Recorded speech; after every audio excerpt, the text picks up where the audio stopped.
VS Code into a powerful AI coding assistant for free. In this video, I'm going to show you how to set up MIMO v2.5 Pro using Open Gateway API and integrate it directly into VS Code. First, we'll start by getting access to the API key. This allows us to connect to the MIMO AI model, which is designed for advanced coding, reasoning, and automation tasks. Next, we configure the base URL inside our development environment. This step is important because it tells VS Code where to send requests when we use the AI assistant.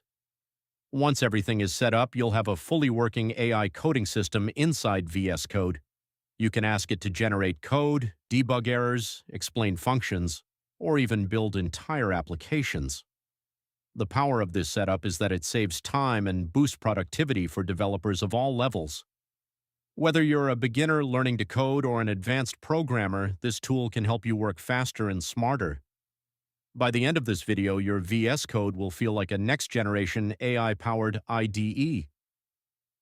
Let's get started.